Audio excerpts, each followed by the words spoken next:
दिल्ली के मुख्यमंत्री अरविंद केजरीवाल को ईडी की कस्टडी से अब 14 दिन की जुडिशियल कस्टडी में भेज दिया गया है।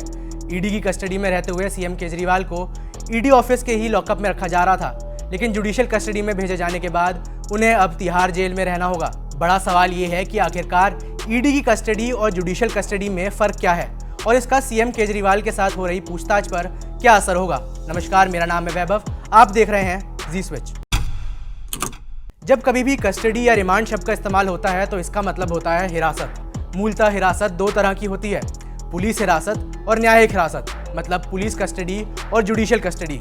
जब पुलिस, ईडी, सीबीआई या कोई भी जांच एजेंसी किसी व्यक्ति को अपनी हिरासत में रखती है तो इसका मतलब है कि उन्हें पूछताछ या जांच के तहत हिरासत में लिया जा रहा है। गिरफ्तारी के 24 घंटे के भीतर ही आरोपी को मजिस्ट्रेट के सामने पेश करने का नियम है, जो सीआरपीसी की धारा 167 के तहत आता है। मजिस्ट्रेट ये फैसला करता है कि आगे की जांच या पूछताछ जरूरी है भी या नहीं, या फिर वो पुलिस कस्टडी को बढ़ा भी सकता है। सीएम केजरीवाल के केस में ईडी ने 21 मार्च की रात उन्हें गिरफ्तार किया था। अगले दिन ही उन्हें राउज एवेन्यू कोर्ट में पेश किया गया। अदालत ने केजरीवाल को पहले 6 दिन की ईडी कस्टडी में भेजा। बाद में 28 मार्च को कोर्ट ने केजरीवाल की रिमांड को 4 दिन से बढ़ा दिया। 1 अप्रैल को जब रिमांड खत्म हुई तो ईडी ने हिरासत बढ़वाने की मांग रखी ही नहीं, जिसके चलते अब केजरीवाल को न्यायिक हिरासत में भेजा जा रहा है। अब बड़ा सवाल ये है कि आखिरकार ईडी की कस्टडी और जुडिशियल कस्टडी में फर्क क्या है। बता दें, ईडी की कस्टडी में कथित आरोपी को ईडी दफ्तर के ही लॉकअप में रखा जाता है, वहीं न्यायिक हिरासत में आरोपी को जेल में रखा जाता है। ईडी कस्टडी में रहते हुए अधिकारी कभी भी व्यक्ति से पूछताछ कर सकते हैं। हालांकि न्यायिक हिरासत में जाने के बाद अधिकारियों को पूछताछ से पहले कोर्ट से परमिशन लेनी होती है। पुलिस कस्टडी में रखे आरोपी को 24 घंटे के भीतर मजिस्ट्रेट के सामने पेश करना होता है। वहीं न्यायिक हिरासत में आरोपी को तब तक जेल में रखा जाता है जब तक उसके खिलाफ मामला चल रहा हो अदालत में, या फिर उसे अदालत जमानत ना दे दे। सीएम केजरीवाल के केस में अब जानने वाली बात यह है कि आखिरकार ईडी कस्टडी से जुडिशियल कस्टडी में भेजे जाने के बाद जांच और पूछताछ की क्या प्रक्रिया होगी।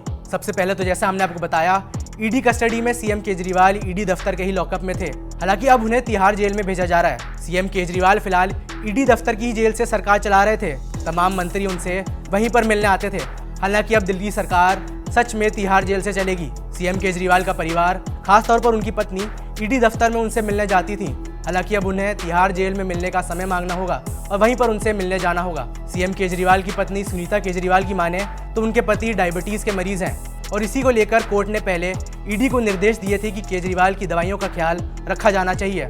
ईडी की जगह अब ये जिम्मेदारी भी तिहाड़ जेल प्रशासन की होगी। एक बदलाव ये भी कि ईडी की कस्टडी में रहते हुए अधिकारी कभी भी अरविंद केजरीवाल से पूछताछ कर सकते थे। हालांकि न्यायिक हिरासत में जाने के बाद अधिकारियों को पूछताछ से पहले कोर्ट से परमिशन लेनी होगी। आम आदमी पार्टी के ऊपर मानो लगातार संकट के बादल मंडरा रहे हैं। भ्रष्टाचार और कथित शराब नीति घोटाले के मामले में पार्टी के 3 बड़े नेता सत्येंद्र जैन, मनीष सिसोदिया और संजय सिंह को पहले ही तिहाड़ की सलाखों के पीछे भेजा जा चुका है। वहीं अब सीएम केजरीवाल के साथ भी वही हश्र होता दिख रहा है। दिल्ली सरकार अब सच में तिहाड़ जेल से चलने वाली है। इस पूरे मामले पर आपकी क्या राय है, यह हमें नीचे कमेंट से बताएं। मेरा नाम है वैभव, देखते रहिए जी स्विच।